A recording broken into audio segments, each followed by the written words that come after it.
Hello, and thank you for joining us today. I'm Andrew Taylor, and I'm the Manager of Technical Support for Services here at Sekazui XenoTech. Today, we're going to be talking about one of our drug transporter study types, and that's lysosomal trapping. So first, what are lysosomes? Lysosomes are organelles that are present in all eukaryotic cells, and they're responsible for the breakdown of many large molecules and xenobiotics. Some of the molecules that are broken down inside of lysosomes are proteins, polysaccharides, and many lipophilic compounds.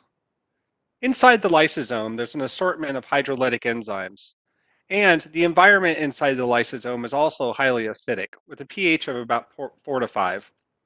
And this acidic environment is what's responsible for trapping compounds within inside the lysosomes for further metabolism, and also for activating the hydrolytic enzymes. Now, the volume of lysosomes inside a hepatic cell are about 1% of the total volume of the cell. So what is the mechanism of lysosomal trapping, and how do compounds become trapped within inside the organelle of the lysosome? The process of lysosomotropism, or lysosomal trapping, is a purely physicochemical process. Now, this means that there are no active transporters involved, nor are there any enzymatic reactions. Generally, compounds that become trapped within lysosome or lysotropic compounds are cationic amphiphilic compounds that include many central nervous system and cardiovascular drugs, and many lipophilic compounds as well. Some of the physicochemical properties of molecules that are trapped in lysosomes are that they have a log P greater than 1 and a pKa greater than 6.5. These compounds are able to easily diffuse across cellular membranes, and once they dissolve into the lysosome, they become protonated in the acidic environment, and then they can no longer diffuse back across, and they're lysosomally trapped. Now, this figure over here is taken from a journal article 2013 by Casmi and other, and this illustrates the physicochemical process of lysosomal trapping. We have here a hepatocyte, and it's showing the 3 different compartments with the plasma, the cytosol inside the cell, and then the lysosomal compartment. It's also inside the cell.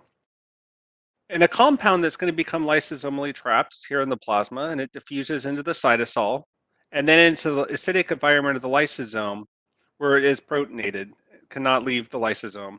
And this is illustrated by this longer, thicker, dark arrow that shows a lot of it goes into this compartment and can't come out. So why do we look at lysosomal trapping in the context of drug-drug interactions? The process of lysosomal trapping can lead to high organ-to-blood ratios as compounds are sequestered inside the lysosome and tissues. And this can often be mistaken for active drug transport, when, as we just mentioned, it's purely due to the physicochemical process. Another reason that measuring lysosomal trapping is important is when you look at competition for lysosomal trapping. And this is if you're giving 2 lysosomotropic drugs at the same time. The lysosomal trapping of the drugs could lead to elevated drug exposure levels, as there's only so much lysosome available to metabolize the drugs. Now, along these same lines, another problem that can happen in drug-drug interactions is phospholipidosis. And this is due to an accumulation of lipophilic amines that leads to drug-induced phospholipidosis due to decreased phospholipid catabolism. And this is similar to the competition that I just mentioned, in that if a lysosomotropic compound is given and is overwhelming the capacity of the lysosomes to break down the compound, you'll get a buildup of phospholipids, and this can be toxic to organs. So here at Sekazui XenoTech, we offer 2 different types of lysosomal trapping studies. Both of these studies are conducted in Fa2N4 cells. Now, Fa2N4 cells are immortalized hepatocytes that don't express a lot of drug metabolizing enzymes, and therefore eliminate additional variables of the experiment. The first type of study we offer is what we call our LysoTracker inhibition assay, and this is offered as more of a screening type study. In this study design, we use the fluorescent probe LysoTracker Red, which is a known lysosomotropic compound. In these study designs, we generally look at 6 different test article concentrations, and we measure the amount of lysosomal trapping by the fluorescent LysoTracker Red probe. The second study design we offer is what we call our mechanistic determination, and this is more of a definitive type study design. In this study design, the compound of interest is measured by LCMS. We generally look at two concentrations of test article at 2 time points, and these are incubated with and without the lysosomal trapping inhibitor ammonium chloride. We also run a positive control along at the same time, which is propranolol, a known lysosomotropic compound, which again is incubated with and without ammonium chloride. If there are ever any worries that the ammonium chloride might interact with the compound of interest, we can substitute chloroquine instead. So for the next couple slides, I'd just like to illustrate the mechanisms of lysosomal trapping and how incubating with and without the lysosomal trapping inhibitor ammonium chloride allows us to assess the amount of lysosomal trapping that's occurring. Again, this is the figure from the Cosme and other paper that shows the hepatocyte and the 3 different components of the plasma, the cytosol, and the lysosome, and how a compound is able to diffuse into the lysosome, become protonated, and get trapped. And this is what occurs just naturally, and this would be in the absence of ammonium chloride. When we add the lysosomal trapping inhibitor, ammonium chloride, we're able to stop the lysosomal trapping process. And in a sense, is what we're doing is we're breaking down this pH gradient that exists between these 3 different components. So with the addition of ammonium chloride, which is slightly acidic, we're basically making all 3 components the same pH. So the plasma, the cytosol, and the lysosome now all have the same pH. And now when this compound, this lysosomotropic compound, diffuses into the cytosol and then into the lysosome, it's not becoming protonated, and therefore it's not getting trapped. So this plot is also taken from the Cosme and other paper, and this is showing that same process with actual data.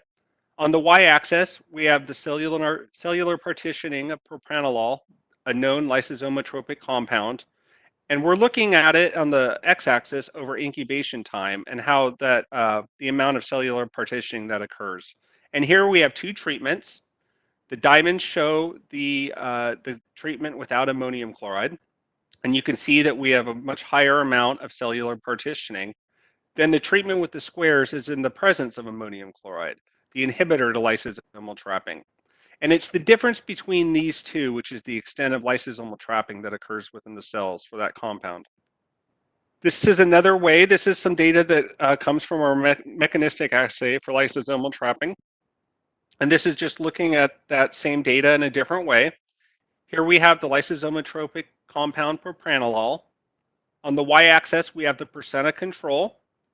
The dark bars are in the absence of the inhibitor ammonium chloride, and that's what we set at 100%. And we compare that to the treatment in the presence of the lysosomal inhibitor ammonium chloride. And as you can see, in the absence of ammonium chloride, we have a lot of trapping of propranolol compared to what we see in the presence of the inhibitor. This is some data showing the lysosomal trapping results for a test article compound. Again, on the y-axis, it's the percent of control. So the amount of test article that is trapped within the lysosomes in the absence of the inhibitor ammonium chloride, compared to the amount of compound that's trapped in the presence of the inhibitor ammonium chloride. And in this case, you can see that there's about 40% trapping of this compound within the lysosomes. To contrast that with a totally different test article, it's the same sort of plot with the percent of control on the y-axis. And we can see that the difference between the amount of compound that's trapped in the presence and absence of ammonium chloride is a lot smaller. So this compound would be considered to be very mildly, to undergo very little, if any, lysosomal trapping. Now this slide here illustrates some results from our LysoTracker inhibition assay. In the first panel C, we see the lysosomotropic fluorescent probe, LysoTracker red, incubated in the absence of ammonium chloride. And we see that there's a lot of LysoTracker red that is sequestered inside the lysosomes or trapped within the lysosomes. That gets compared to the amount of probe that is trapped within the lysosomes in the presence of the inhibitor ammonium chloride. And you can see there's a lot less fluorescence in the presence of the inhibitor ammonium chloride because there's a lot less trapping of the compound. Lastly, we offer several products of test systems and reagents at Sekisui XenoTech that you can purchase to conduct these experiments in your own lab. We offer the immortalized human hepatocytes, FA2 and 4 cells. We also offer primary human hepatocytes, which are cryoplateable. Along with these, we offer numerous supporting reagents that go with these test systems. So I'd like to thank you for taking the time to check out our ADME 101 video today on lysosomal trapping. And please continue to check back on our website for any future ADME 101 videos that we may post. If you have any further questions, feel free to email me or to go to our website to reach out to a Sekisui representative. Thank you.